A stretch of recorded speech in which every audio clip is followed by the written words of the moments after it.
सरोज रज निज मनु मुकुरु सुधारि वरनौ रघुबर विमल जसु जो दायक फलचारि बुद्धिहीन तनु जानिके सुमिरो पवन कुमार बल बुद्धि विद्या देहु मोहि हरहु कलेश विकार।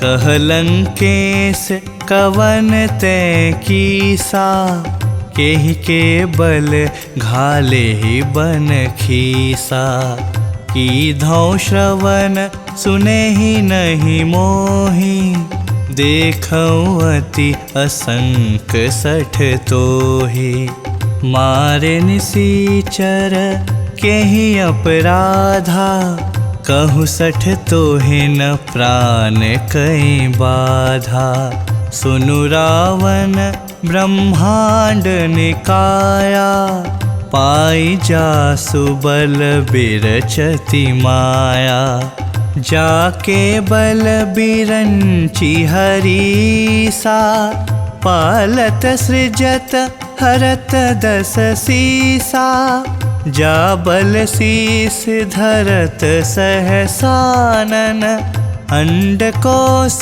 समेत गिरि कानन धरई जो विविध देह सुर त्राता तुमसे सठन सिखावनु दाता हर को दंड कठिन जेहि भंजा तेहि समेत नृपदल मद गंजा खर दूषण त्रिशिरारुबाली बधे सकल अतुलित बलशाली जाके बल लवलेस ते जिते हूँ चराचर झारी तासु दूत मैं जा करी हरियाने हूँ प्रिय नारी। लंकापति रावण ने कहा, रे वानर, तू कौन है? किसके बल पर तूने वन को उजाड़कर नष्ट कर डाला? क्या तूने मेरे बारे में कभी नहीं सुना? रे ढीठ, अभी भी तू मुझे इतना निर्भय दिखाई दे रहा है? किस अपराध के कारण तूने निशाचरों का वध किया? रे मूर्ख, बता, क्या तुझे अपने प्राणों का भी भय नहीं है?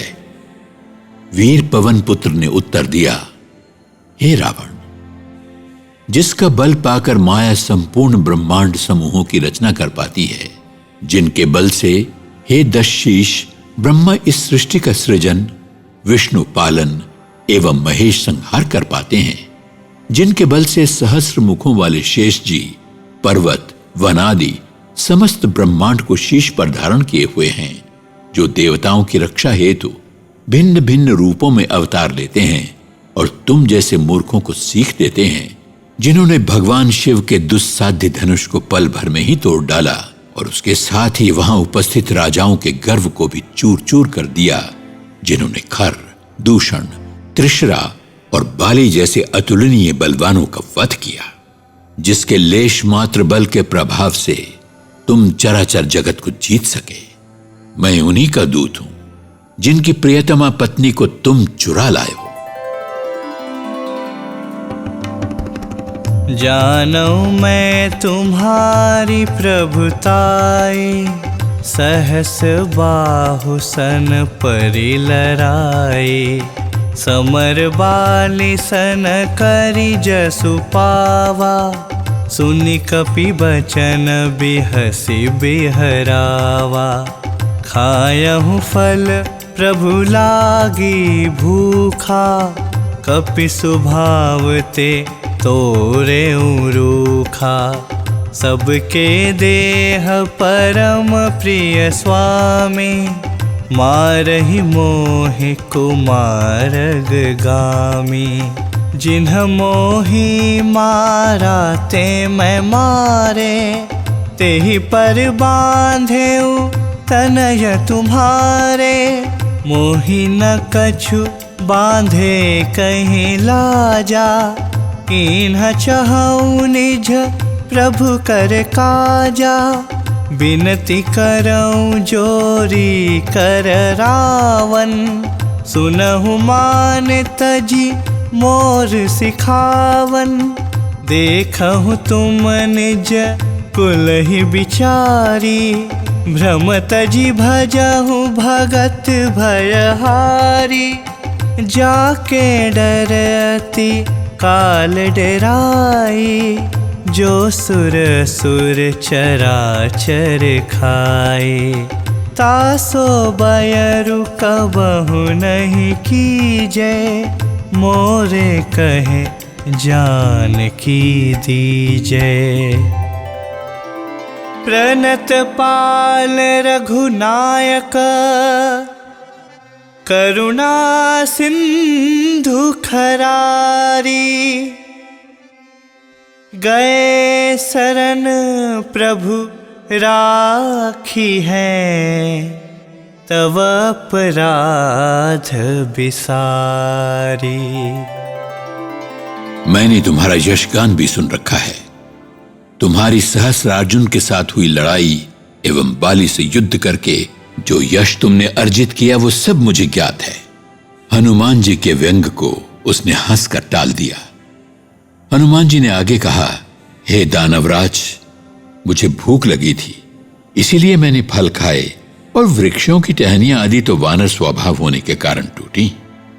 राजन, अपनी देह तो सभी को प्रिय होती है। जब इन दुष्टों ने मुझ पर धावा बोल दिया, तब मेरे पास और कोई चारा ही नहीं रह गया था। जिन्होंने मुझे मारा, मैंने उनको मारा। उस पर तुम्हारे पुत्र ने मुझे बंदी बना लिया। मुझे पकड़े जाने की कोई चिंता ही नहीं है। मैं तो केवल इतना ही चाहता हूं कि प्रभु का कार्य संपन्न हो जाए। हे रावण, मैं हाथ जोड़कर तुमसे विनती करता हूं, कृपया अपना अभिमान त्याग कर मेरी बात मानो। तनिक अपने कुल का स्मरण करो और इस भ्रम जाल से निकलकर भगवान का भजन करो, जो अपने भक्तों को भयमुक्त कर देते हैं। सुर असुर इत्यादि समस्त चराचर जगत का संहारक स्वयं काल भी जिनके डर से भयभीत रहता है, उनसे कदापि बैर न करो। मेरी बात मानकर जानकी जी को उन्हें लौटा दो। घर के शत्रु रघुनाथ जी तो करुणा के सागर हैं। शरण में जाने पर प्रभु तुम्हारे समस्त अपराध भुलाकर तुम्हें अपनी शरण में रख लेंगे।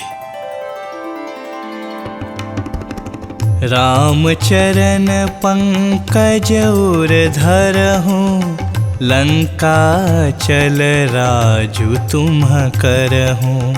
ऋषि पुलस्ति जसु विमल मयंका, तेहि ससि महु जनि होहु कलंका। राम नाम बिनु गिरा न सोहा, देखु विचारि त्यागी मद मोहा। बसनहीन नहीं सोह सुरारी, सब भूषण भूषित बर नारी। राम विमुख संपत्ति प्रभुताई, जाई रही पाई बिनु पाई। सजल मूल जिन्ह सरितन्ह नाही, बरसि गए पुनि तब ही सुखाही। सुनु दस कंठ कहऊँ पन रोपी, विमुख राम त्राता नहीं कोपी। शंकर सहस विष्णु अज तोहि, सकहि न राखी राम कर द्रोही। मोह मूल बहुसूल प्रदा, त्यागहूँ तुम्हा अभिमान। भजहूँ राम रघुनायक, कृपा सिंधु भगवान। तुम श्री राम जी के चरण कमलों को हृदय में धारण कर लंका पर अचल राज करो। ऋषि पुलत्स्य जी का यश निर्मल चंद्रमा के समान है, तुम उसमें कलंक मत लगाओ। राम नाम के बिना वाणी भी शोभा नहीं पाती। मदमोह त्याग कर तनिक विचार करके देखो, सभी आभूषणों से सजी स्त्री भी वस्त्रों के बिना सुंदर नहीं लगती। श्री राम से विमुख होने पर धन संपत्ति और प्रभुत्व सब चला जाता है, उसका पाना न पाने जैसा ही रह जाता है। जिन नदियों का कोई उद्गम ना हो वे वर्षा ऋतु बीत जाने पर पुनः सूख जाती हैं। हे दशानन, मैं प्रण के समान कहता हूं कि राम से विमुख रहने वाली की रक्षा संभव ही नहीं है। हजारों ब्रह्मा विष्णु एवं शिव मिलकर भी तुम्हें राम से द्रोह करने पर नहीं बचा सकेंगे। अज्ञानतावश मोह से उपजने वाले अत्यंत कष्टदायी अंधकार रूपी अभिमान को त्याग कर रघुकुल स्वामी कृपा सागर भगवान श्री राम की भक्ति में लीन हो जाओ। यद्यपि कही कपि अति हितवानी, भगति विवेक बिरति नयसानी। बोला बिहसी महाभिमानी, मिला हमहि कपि गुर बड़ ज्ञानी। मृत्यु निकट आई खल तोहि, लागे सिया धम सिखावन मोहि। उल्टा होई कह हनुमाना, मति भ्रम तोर प्रगट मैं जाना। सुन कपि बचन बहुत खिसियाना, बेगिन हरहु मूढ़ कर प्राणा। सुनत निसाचर मारन धाये, सचिवन सहित विभीषण आए। नाई शीस करि विनय बहुता, नीति विरोध न मारिय दूता। आन दंड कछु करिय गोसाई, सबहि कहा मंत्र भल भाई। सुनत बिहसी बोला दस कंधर, अंग भंग करी पठैय बंदर। कपि के ममता पूछ पर, सब ही कहूँ समुझाई। तेल बोरी पट बांधि पुनी, पावक देहु लगाई। यद्यपि हनुमान जी ने भक्ति ज्ञान वैराग्य एवं नीति से सनी हुई अत्यंत ही हितकर बातें कही थीं, किंतु उस महाअभिमानी ने हंसकर व्यंग करते हुए कहा, वाह, बंदर के रूप में हमें तो बड़ा ही ज्ञानी गुरु मिला है। रे अधम, तुम मुझे शिक्षा देने चला है? तेरी मृत्यु निकट आ गई है मूर्ख। हनुमान जी ने कहा, इसका ठीक उल्टा ही होगा, क्योंकि अब मुझे प्रत्यक्ष दिख गया है कि तेरी बुद्धि भ्रष्ट हो गई है। हनुमान जी की बात सुनकर वो बहुत ही क्रोधित हो उठा और चीखते हुए उसने आदेश दिया कि अविलंब इस दुष्ट वानर को मृत्यु के घाट उतार दिया जाए। यह सुनकर निशाचर हनुमान जी को मारने दौड़े कि तभी अन्य मंत्रियों के साथ विभीषण जी ने सभागार में प्रवेश किया।